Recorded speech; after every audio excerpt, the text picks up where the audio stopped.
This is Jeffrey Madoff, and welcome to our podcast called Anything and Everything with my partner, Dan Sullivan. Hi, everybody. It's Dan Sullivan, and I'm here with my discussion partner, Jeff Madoff, and this is the next episode of Anything and Everything, which we're very disciplined about sticking to the main topic of anything and everything. Gives us a lot of freedom, and yet we have a focus. On anything and everything.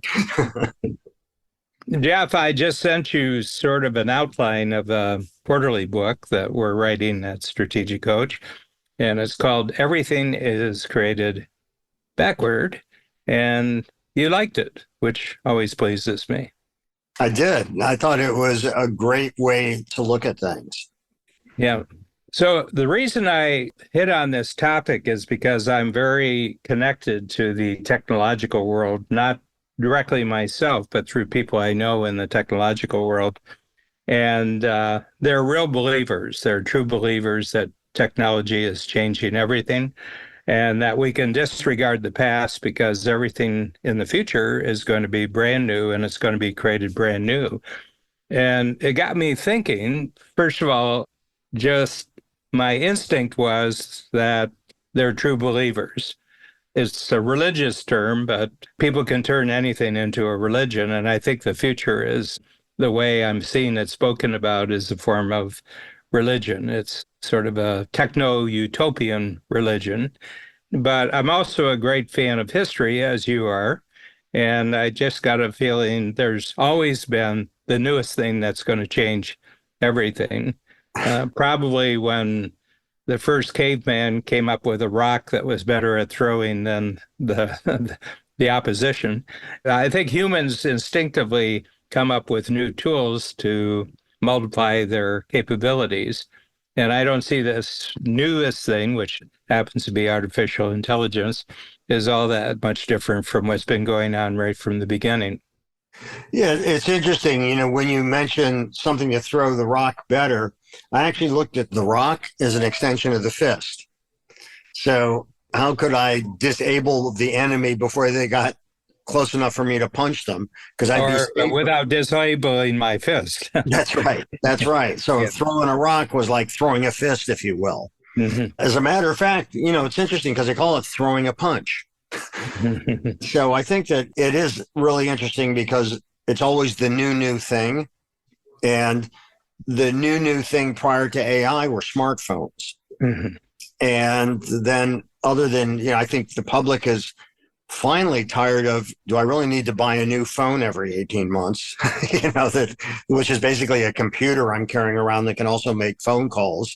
Mm-hmm. Do I really need to be spending that much money that often? And as that business kind of flattened somewhat, or at least was no longer that exciting, what can you do? And the big question was what was going to happen next? And percolating in the background was AI. But one of the first questions that I have, Dan, is why is it called artificial intelligence? What do we mean by intelligence in this? Yeah, it was interesting that they hit on that name because when you look at the dictionary, artificial, one of the meanings is that it's man-made. That's a description, it's man-made. And then it's got a series of other meanings. And my team 1 year bought me the complete set of the Oxford English Dictionary, which is 20 volumes, big volumes. And I looked up artificial in the Oxford Dictionary, and one of the prime meanings was phony. Mm-hmm. No, and it's fairly close to the top, phony, that artificial means phony. I said, well, I don't think a new invention disables a previous word. So there's a lot that's really phony about it, and especially the proponents who want you to buy or invest and everything. I find there's a lot phony about it. And it was funny because I was just viewing on Zoom a recent conference. Person who was the maitre d' of the conference had 5 artificial avatars. In some cases, they were an actual robot. In other cases, they were a Zoom robot. And one of the things I found really strange about them, they sort of talked about how intelligent they were. And I said, Yeah, but this is California, and they all speak with British accents. Why do your proponent of mechanical intelligence, why do they speak with a British accent? Because I noticed the World War II films, if it was Americans against the Germans, the Nazis all spoke with British accents too, you know. You'll remember the Battle of the Bulge with Robert Shaw. Yeah, remember the Battle of the Bulge with Robert Shaw was the Panzer Division. He was a marvelous Nazi, but Robert Shaw is a Brit. But the big thing is, I think that they're trying to fool you with something. When I see that there's a fooling going on, we know it's man-made. That's pretty clear. But the other thing is that it's also artificial. So that means it's not real intelligence. Right. Well, and by the way, you just reminded me that Siri had a British accent initially. Yeah. I think we still in the United States somehow feel like that accent elevates. There's like an inferiority. Yes. Yes. Yeah. Yeah. We had a British client and coach, and he had just marvelous, marvelous. I mean, real London based, sort of. They don't call it proper English, but it means basically that you were educated in the right schools and probably you live in London. I said, I want to tell you something about the people in the room with you. They would pay you to read the telephone book. Yeah. There's something very pleasing to the ears of a British accent to Americans, and there's something very displeasing to British ears about an American accent. It's quite interesting. And of course, My Fair Lady is all based on that premise. So when we get to the artificial intelligence part, the artificial phony is one possible interpretation of it. But also the more interesting part to me is the intelligence part. What is intelligence? Yeah, I approach it a little bit differently than what is intelligence, because I'm giving, as far as people are concerned, I'm giving intelligence as a given, that we have the ability to be intelligent. And one meaning of intelligent is that what you're saying is understandable to another person. It's intelligible. So there's that meaning of it. But one of the things for me, and I'm biased towards this because it's my living, and you're also biased towards this because it's your living, is creativity is an indication of intelligence. And I'm using a Steve Jobs quote here, that they asked him what is creativity, and he says it's putting stuff together in a new way. That's pretty broad. Yeah. That's pretty broad, And they asked him, well, what's really creative? And he says it's putting lots of things together in a completely new way. Yeah, but there is a certain basic, almost axiomatic quality to what he's saying, and that is that people who are creative take things that other people see as obvious and they put them together in a non-obvious way. Right. Yeah. I mean, one of my favorite musicians is Frank Zappa. And Zappa's definition of music was any sound I can control. I love that. And I think that it's, can you control ideas? And, you talk about intelligence also being a form of communication. It's also interesting because intelligence is also synonymous with spying and intelligence gathering, that sort of a thing. And in a way, since the advent of social media, we as citizens have been spied on. We volunteered. That's right. Under the misguided concept that we were getting all these wonderful social media things for free, when in fact, we as the audience were being sold to advertisers. And we never worked so hard without getting paid. That's right. That's right.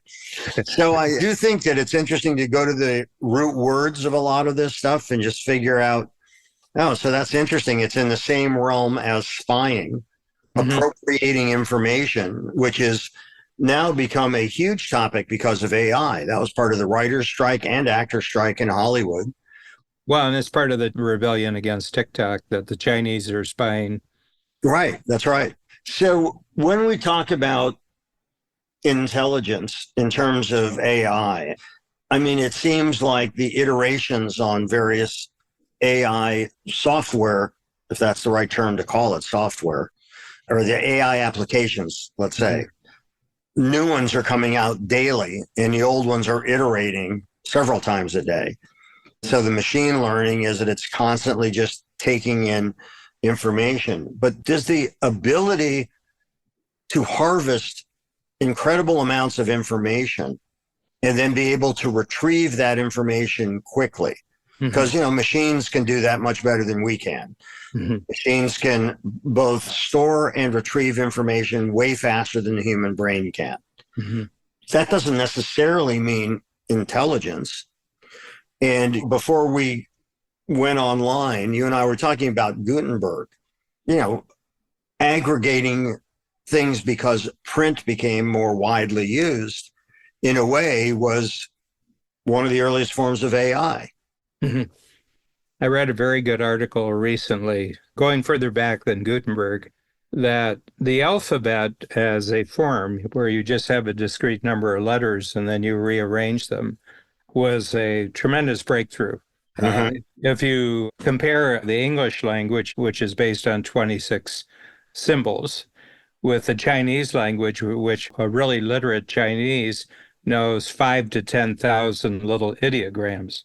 Okay. It takes years. It takes 20, 30 years to become completely and totally literate, where a really willing and capable 6-year-old can become very, very literate within a year. I remember I hated school. I grew up on a farm and I had complete freedom on the farm. And then one day in September of 1950, they took me to a building, took me to a room, stuck me on a desk, and I was supposed to spend time there. Couldn't wander around, couldn't see what the neighbors' cows are doing. It was very, very limiting experience. And I told my mother, I don't want to go to school anymore. And she said, well, I tell you why you're going to school. You're learning how to read. And when you learn how to read, you can go anywhere you want with your brain. I said, okay, got it. And she says, and you have to go to school. So we compromised. But I remember just mastering the alphabet. Well, the alphabet, as far as we can tell, came into the Middle East around 800, before the Common Era. So it's 2,800 years old. And the people who took to it faster than anyone else were the Greeks. So if you think about the foundations of what we call Western thought, it's Greek, because they were the first ones to master the alphabet almost as a culture. They had papyrus in those days that had been invented a long time ago. So they started turning out books or scrolls and everything like that. But I can put the alphabet up against any modern invention as being more revolutionary.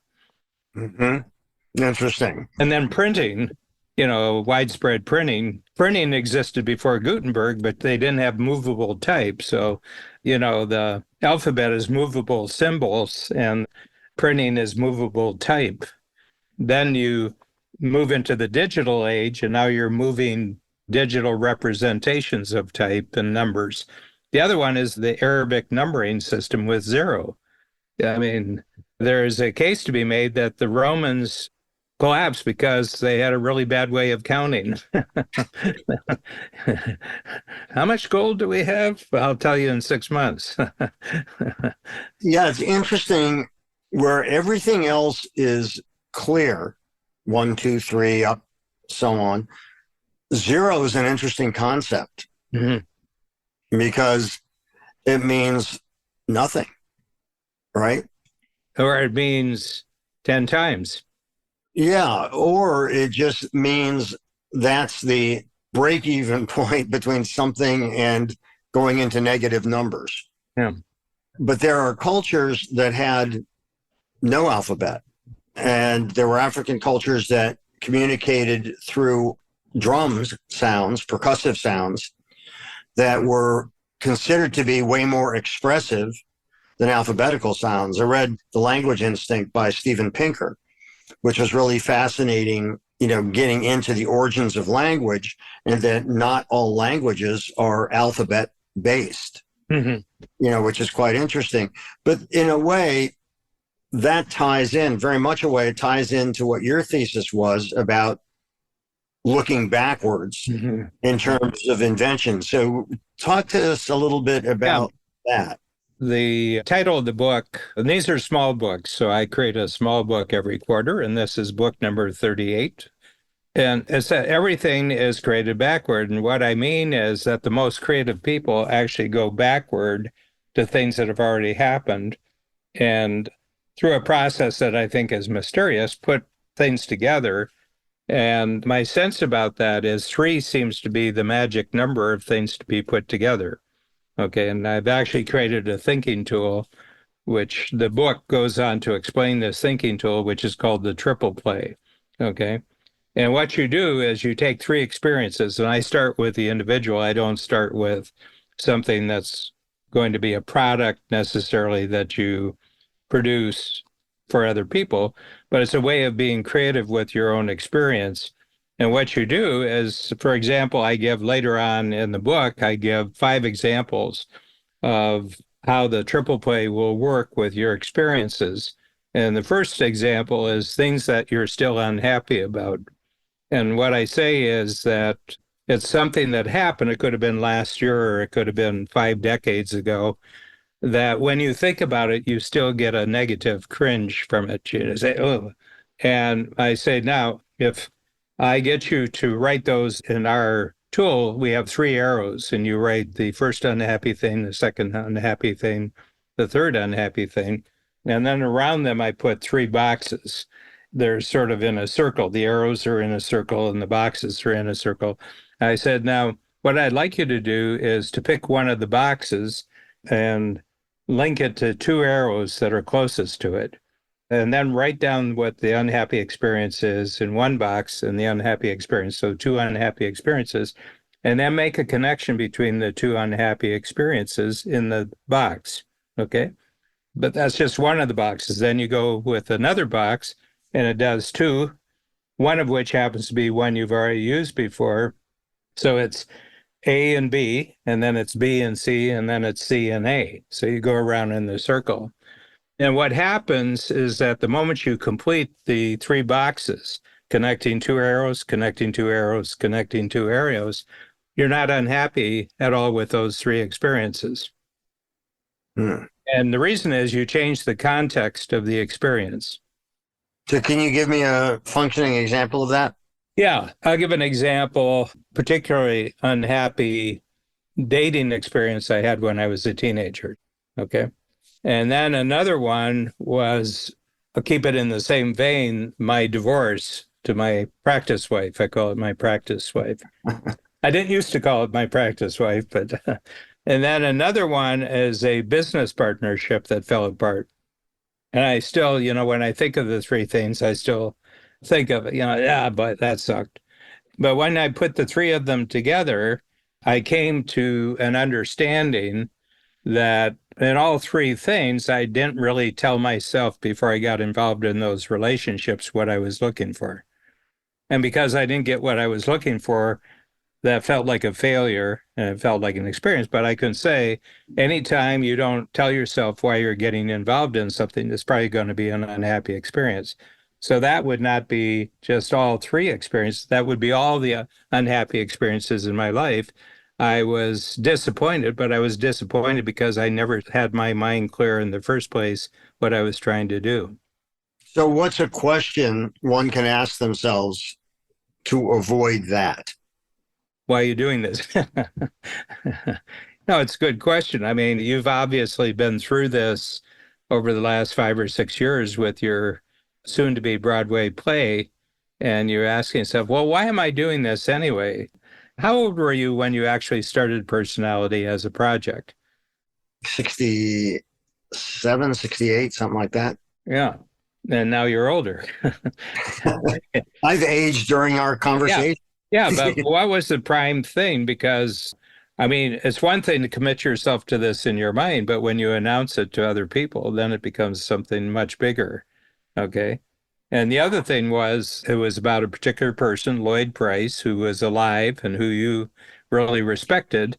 You wanted to turn his life, at least his being a music pioneer, music revolutionary, if you will. You said, this needs to be a play, and you were in New York. So where do you have plays in New York? You have them on Broadway. So why did you want to do that? Well, first of all, I'm seduced by ideas, and that's what attracts me to things. So, probably to my financial detriment, the attraction isn't, oh, how am I going to make money doing this? That comes later because that becomes a practical concern. Because if I want to spend a lot of my time doing a play, I better figure out how I can make money doing a play. Same thing with my production business, same thing with teaching, all these things that I enjoy doing. A common thread is they all involve storytelling. Mm-hmm. And none of the motivation was financial success. Mm-hmm. That to me is a byproduct. But financial success is necessary for the story to be told. That's right. That's right. Yep. And to get it out Okay. there. Okay, I'm just going to stop you there. What are two other things you've done in your life that match this one in terms that you got seduced by an idea? Getting into filmmaking. Okay. And, doing that for as long as I did, like over 40 years. And then the third one. Becoming a husband and father. Okay. That's a huge life-changing thing. So you just lessened your future options. Well, now my kids are old enough, they're back to being increased. They've been invested in my play. Big thing about parenting is the speed with which you can turn a liability into an asset. Yes. Yeah. I'm just going to do it. They don't seem connected, but I'm going to have you connect them. So I'm going to take the personality play, and I'm going to take deciding to get married and be a father. Okay. So what's the connection between those two things? Well, the common thread is me. Yeah, that's good. That's good. I'm involved in all of those. Yeah. And, it's interesting in the looking back, even stuff from my relationship, and difficulties that I've had and successes I've had enabled me to identify with, the ups and downs of Lloyd's life, which I think resonates with other people and the ups and downs that they have had. Mm-hmm. And when I say that money was never the primary mover, and it's certainly not that I was independently wealthy, but I always felt that I was always been able to figure out how to make money doing what I'm doing that I love doing. Mm-hmm. There's lots of ways you can make money stuff that you hate. Yeah. But I wasn't ever willing to do that. And, that's why I even named my course that I taught at Parsons for 16 years, Parsons School for Design, Creative Careers, Making a Living with Your Ideas. Mm-hmm. And I think, one of the things that you're talking about, and correct me if I'm wrong, is, so why are you doing it? And I think that things that really engage you give you a sense of purpose. Mm-hmm. You have that with Coach. Yeah. And you're past the point where you're worried about the income from it. But, the constant tools that you're creating, the new people that you meet, all the things that you and I share, tremendous curiosity about anything and everything, which I hear is a great podcast that people should listen to. And, I think that it's that purpose and the desire to share experience and ideas and learning. And from all the things that I've mentioned to you, be it doing the play, my production company, teaching on a college level or any level, but it happens to be college.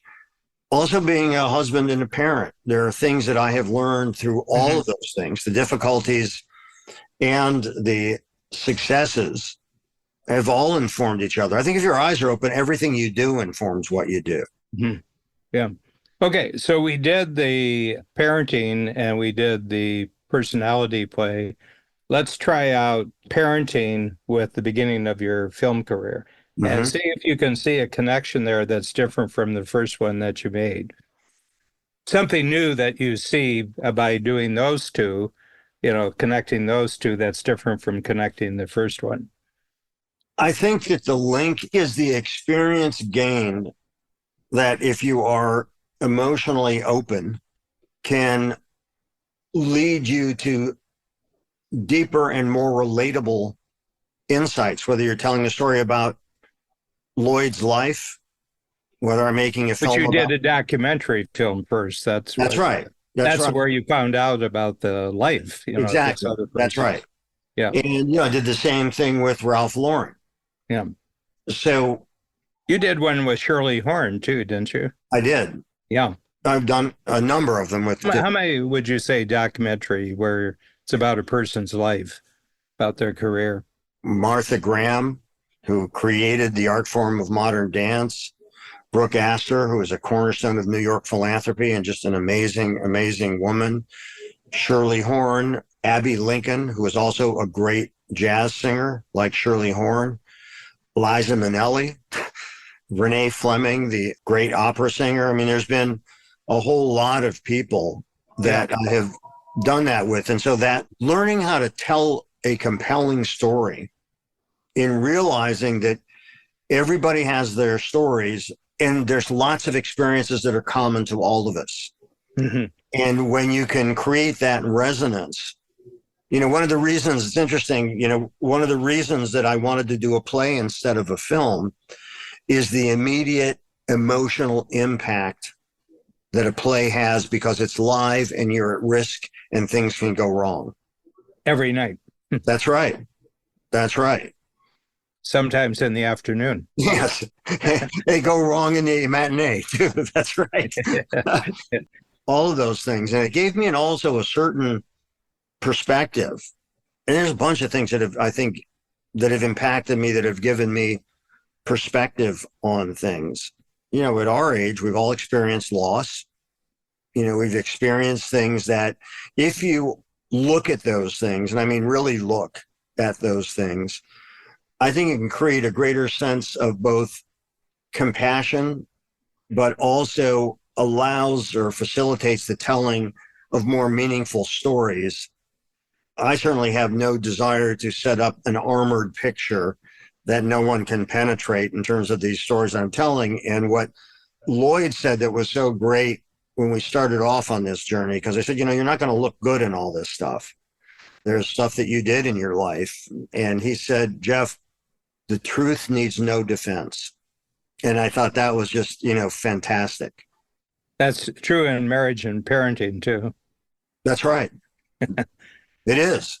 Yeah. It truly is. All the problems come from not telling the truth. Yeah, that's right. And yeah, as we've talked about before, then you have to remember which lie you told them. Yeah. I mean, I do see hand in glove so many things in life which have to do with one's career, one's job, one's relationships, all of those things. And I think purpose, and I'm not even talking about it in the. Well, it's certainly meaning. It's certainly meaning. Yeah. I think purpose and meaning go together. Yes. Yes. We create our meaning with our purpose. That's right. But at the same time, we create our purpose with our meaning. That's right. And because whether it's birthing children or birthing an idea, you have no idea what the outcome is going to be. So life, as you say, is guesses and bets. You don't know, which you can either look at that with trepidation and fear or embrace the adventure that it is. Mm-hmm. And I'm not saying that in any kind of Pollyanna way. Mm-hmm. And I think that that's really important. As you have spoken about often, your divorce was the end of one thing, but it also facilitated a new beginning in something else. Same thing with bankruptcy. Mm-hmm. Yeah. 2 bad report cards that I took seriously. Which is smart because look at what the outcome has been. Mm-hmm. And I think that with you, and I like to think the same of myself, what you see is what you get. There's not a facade going on. Mm-hmm. But is there some self-protection? Of course there is. Mm-hmm. But we have met many people that are just a projection of what their desires are as opposed to what the reality is. Yeah. So the thing I'd like to point out that this has really been very, very eloquent. It's been very multidimensional, and it just came from you putting 3 things together. Mm-hmm. And that's the triple play. And what I'm saying is, I think this is how all creativity happens. When it happens, there are 3 things that are personal to the creator that they just put together and drew new meaning. I mean, what have you learned just from identifying and talking through the connections among these three things? What I get from it is, frankly, reinforcing, because one of my mantras is everything you do informs everything else you do. So I have always looked at what I'm doing as, where did this come from? What is this about? And as I said, even why, as a filmmaker, I decided to do a play. So that's an examination that has always been kind of a part of me. I've never been just, well, we'll see what happens. That's not how I've ever operated. And because I try to know as best as I can, and we're all flawed in this, why did I make that decision? What is it? And I think we construct our own narratives. Oh, yeah. To help our lives make sense. And those narratives change as we change. I believe that's totally true. Okay.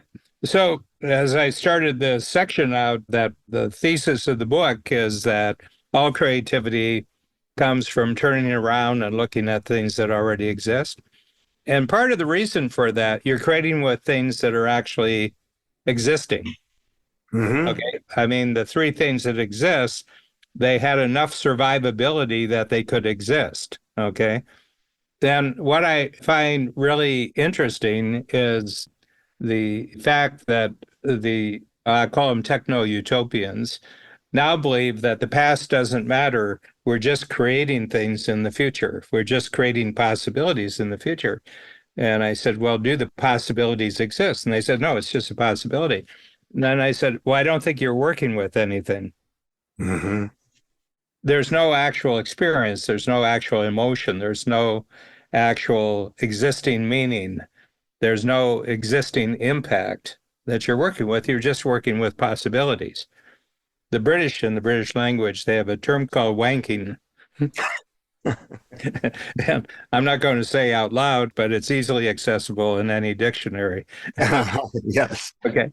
And it's very funny. We were at a conference and one of the CEOs from a major tech corporation was there. He said, what we're doing is we're taking young people and we're creating the future. We're just taking a lot of young people, putting them together. And we start with about 40 and we get down to a group of around 8. And they're creating something that isn't imagined right now, and they're creating something imaginable. So I went through one example of what he was talking to, and I turned to the people that were at the conference. And I said, when's the customer get involved in this? I mean, ultimately, you want to create something that people buy, I guess. I mean, your world, my world, there's what you hope people will buy, and then there's people buying, and there's a sharp difference between the two. One of them is a guess, and the other one is a bet.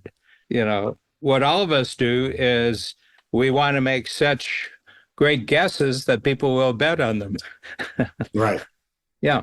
With dollars, I prefer American. Living in Canada.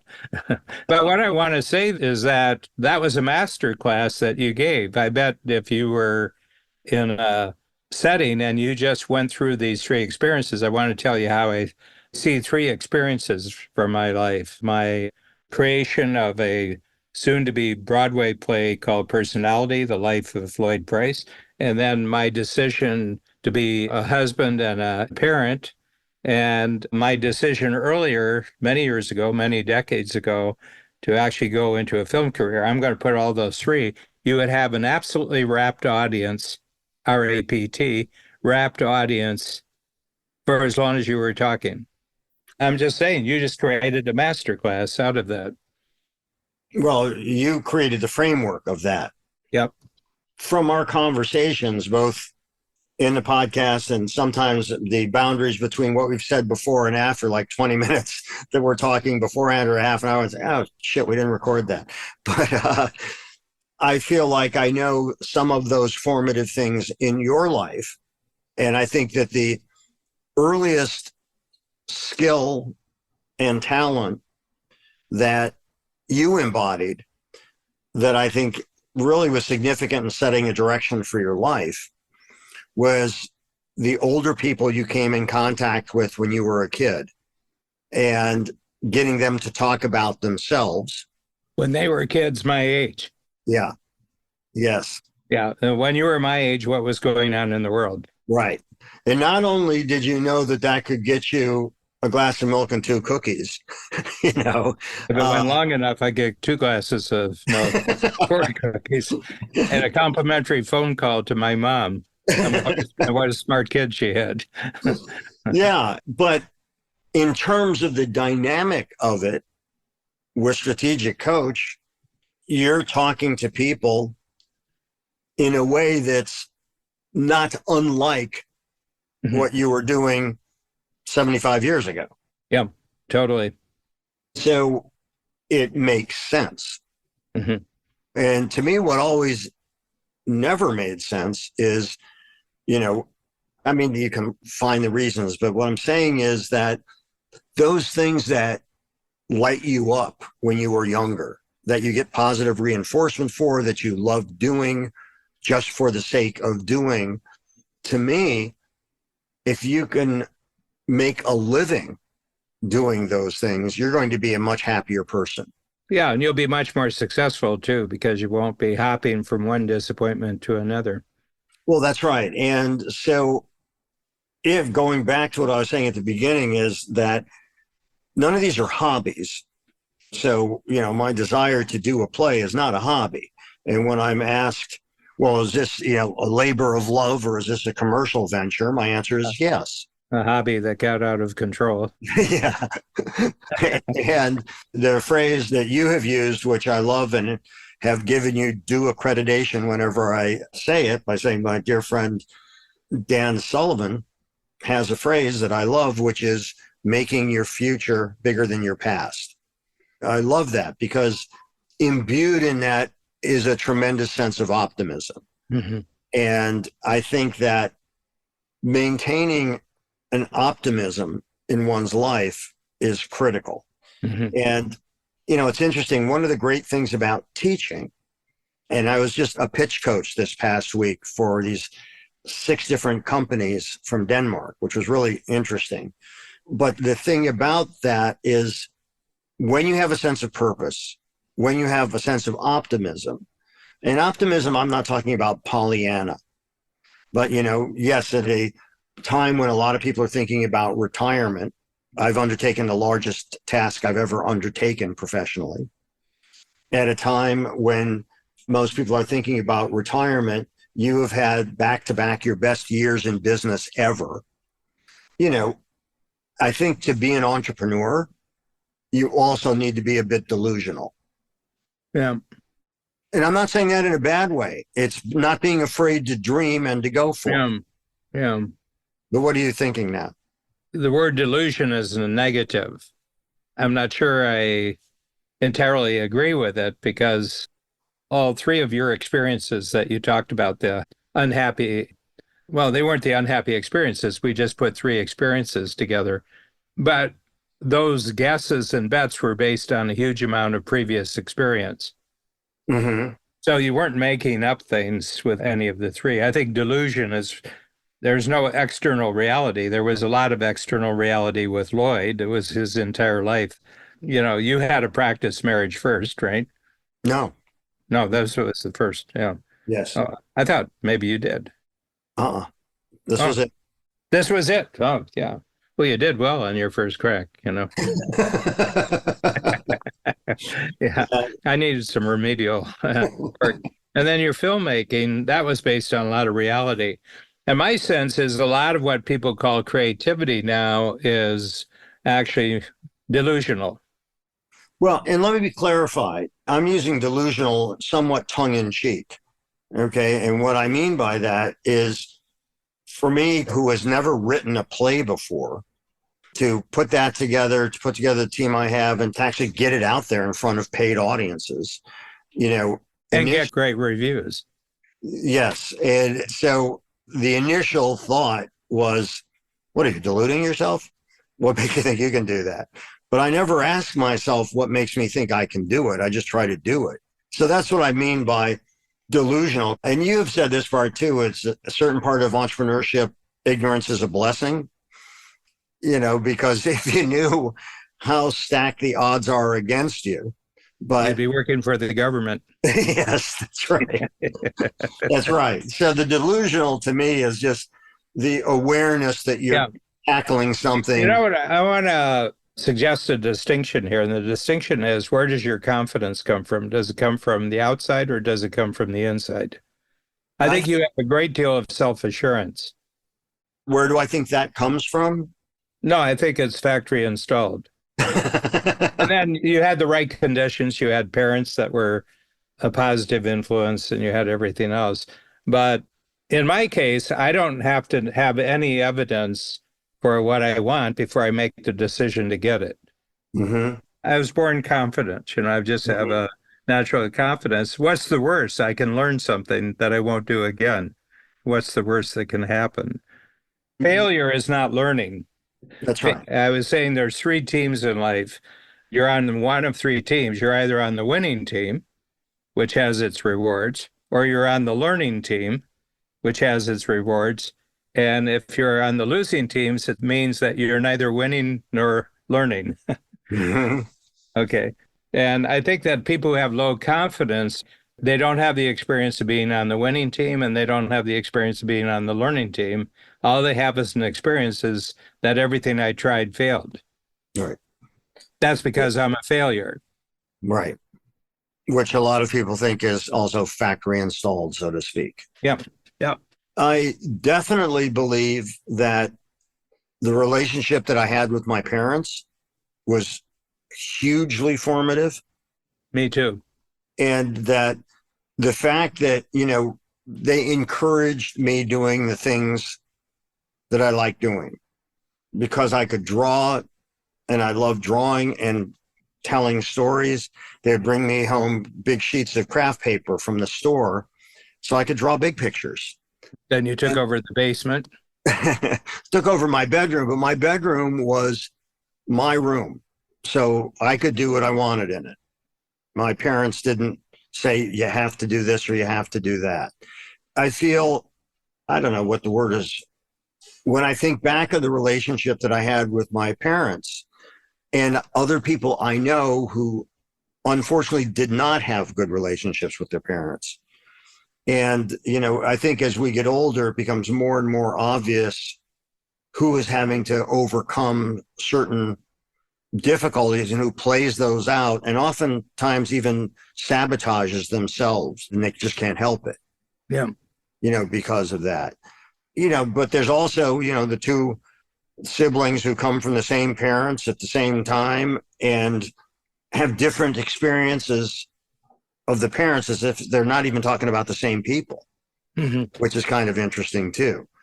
So I think most of our formative things are the same things that were formative things back in ancient Greece. I don't know that people fundamentally have changed. I don't think they have. And that's the other thing. What got us going on this topic was the topic of artificial intelligence. I said, I find it really handy the same way that I find graphic user interface really happy. If I'd had to learn codes to use my personal computer, I wouldn't be using a personal computer. Right. Okay. And I think that artificial intelligence doesn't have meaning, doesn't have purpose. It can only assist you with your meaning and purpose. Yeah. And the problem is, I think that's in the best of worlds, that's true. And in the real world, the other thing that happens is there will be people that'll use it to con and deceive. Which they did with other means before this. Exactly. Everything. Because humans are involved. Yeah. I think it might have been Socrates who said shit happens. And so I think that, that's the case, that there will be things that are corrupted. I think back when television was starting out, and there were two phrases. One was television is the window on the world. And the other phrase, uttered within weeks, I don't remember which came first, but they were pretty much synced in time, was television is a vast wasteland. Newton Minow. That was Newton Minow said that. I think the first was, he was that of the FCC at that time.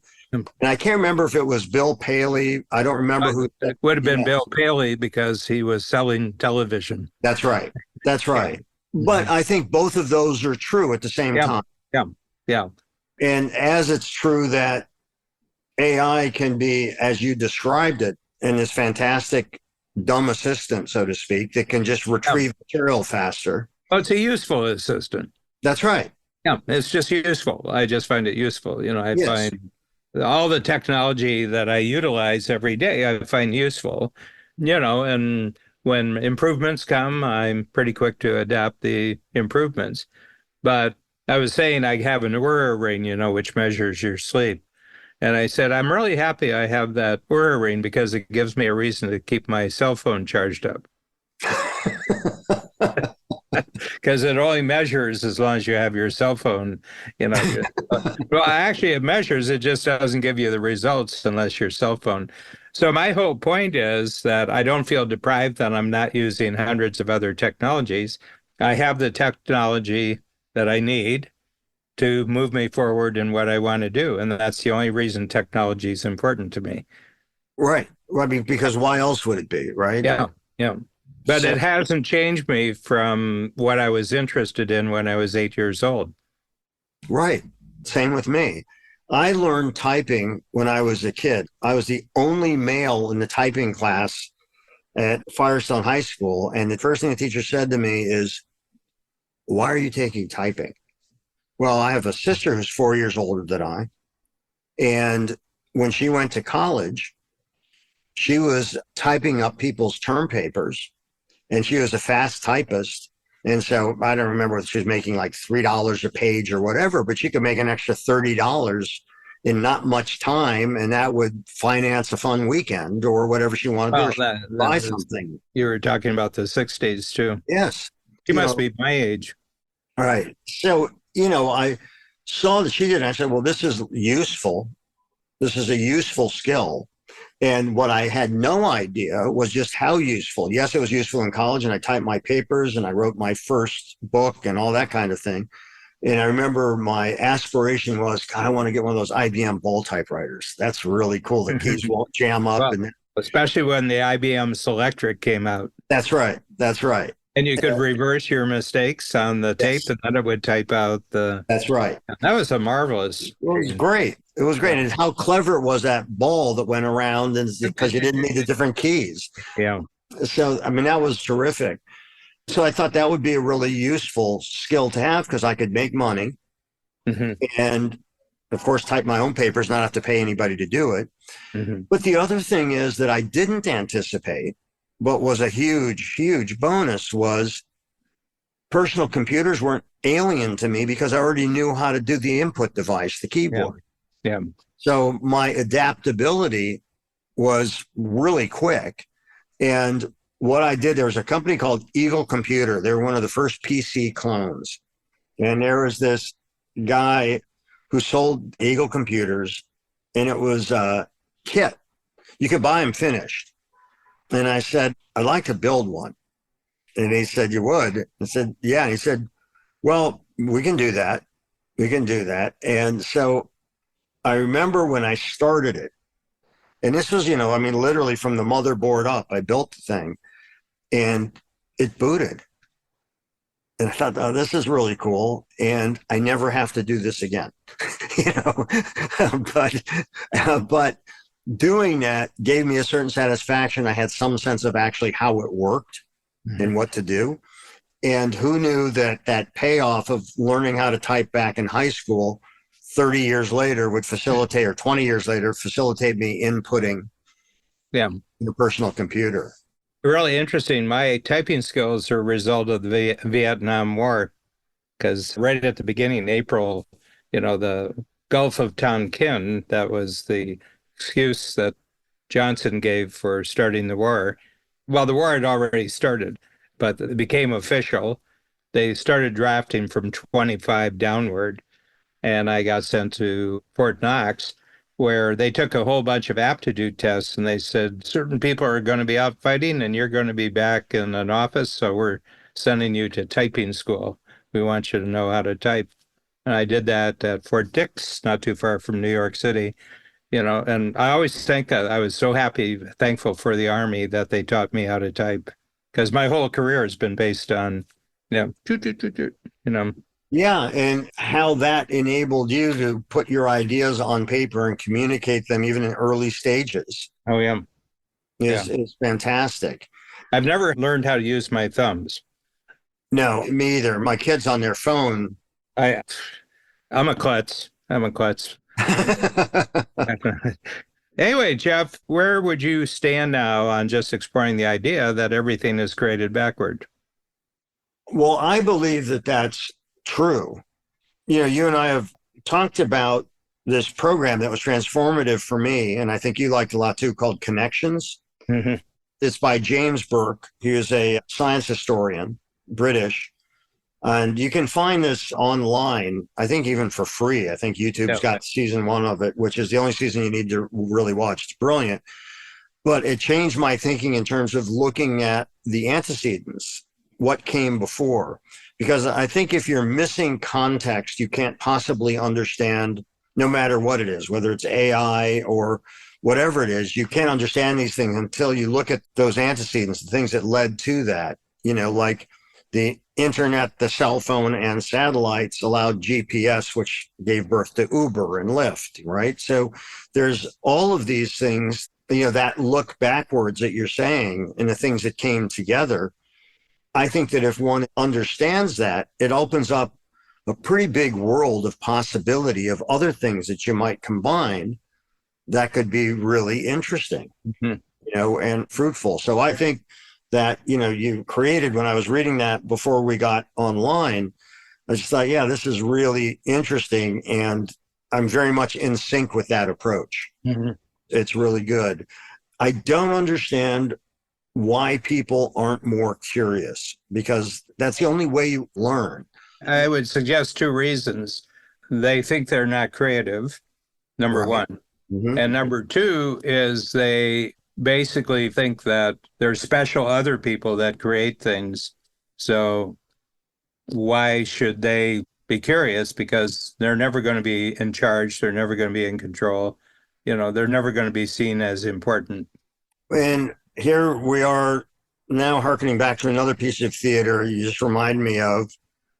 The phrase is attention must be paid. And that's from Death of a Salesman. Mm-hmm. Willie Loman. Yeah. A great archetype, in American theater and literature. Yeah. Who felt that way that you're saying. So where does that come from? I don't know. I think how one gets off to a start in life is pretty mysterious. You can have identical twins who are genetically identical, who are more or less born in the same conditions, have the same experience. Oftentimes they dress alike and turn out totally different. How does that happen? Mm-hmm. Then they find the question, which one was born first, can have a big impact. One's born 4 minutes before the other. That makes a big difference. They found out that one of them was more dominant inside the mother, and that becomes a big difference. My sense is it's totally unpredictable what humans will pay attention to. Mm-hmm. I think that's right. And because they're paying attention to X now, doesn't mean they'll be paying attention to that later. I think that's true. Divorce is proof of that. Well, there's a fantastic series on Turner Classic Movies. It's a 6-part documentary called The Power of Film. Mm-hmm. I downloaded it. I haven't started it yet. Oh, did you? It's great because the question that he poses, he said, I'm not interested in what films were successful. What this is an examination of is what makes films memorable. And because there are many films that were highly successful that disappeared. Yeah, nobody cares. Yeah, well, and the classic memorable film is The Wizard of Oz. Mm-hmm. It didn't do well. Right. And the other one, Citizen Kane, because Randolph Hearst controlled the media. Right. And it was what he considered to be a negative depiction of him. That's right. And yet these are in the top 10. These are in the top 10 all-time movies. That's right. Casablanca wasn't a real knockout when it came out. That's right. That's right. I think, though, it's a really interesting point of view, not just in popular culture like film, but what is it that makes an experience memorable? Because there are things that get your attention. I did this thing in my class a few years ago. There's like 60 students and everybody's talking and all that. And I walk in and they're all just talking. And I took one of the molded plastic chairs and threw it across the room. And that makes a lot of noise when those things hit the asphalt, a lot, students are reacting, all that. And I said, okay, what did I just do aside from throw a chair across the room? And there was silence. I said, come on, think about our last class, what we did before. What did I just do? And the previous class was about advertising and marketing. Then I see somebody go, you got our attention. I said, say that so everybody can hear it. I said, you got our attention. I said, that's right. Now I did a cheap trick to get your attention. But now what do I have to do if I want to build a relationship, maybe get you to buy something or get your attention to hear my pitch? And I said, follow it up. I said, that's right. And following it up means what? Keeping our attention. I said, that's right. So getting your attention and keeping your attention is essential in business. Yeah. From a linguistic standpoint, from a language standpoint, the easiest way to get people's attention is to ask an open-ended question. Mm-hmm. In other words, they have the answer to it, but you don't have the answer to it. Mm-hmm. Yeah, I mean, virtually our entire podcast series has been based on that. I mean, you don't ask me questions and I don't ask you questions because we have an answer you want to guess at. What do I win? Am I close? Well, not quite.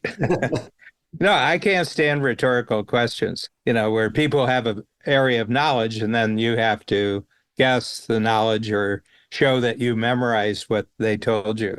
I find that totally manipulative. I had two things that reminds me that happened when I was in college, and I had a double major in philosophy and psychology. And my second semester freshman year, I took a course in, basic epistemology, which is theory of knowledge. How do you know something? So we were on the 6th floor of Bascom Hall, and the professor walks over to the window and says, you may see this as the window, but I see it as the door. And they said, over there, you may see that as a door, but I see that as a window. He said, who can prove me wrong? And I raised my hand and I said, first of all, what is this course? And he said, it's basic epistemology. And I said, how do you know? And he unfortunately didn't have your response. He's just wondering, who's this wise ass I'm going to have to put up with for an entire semester?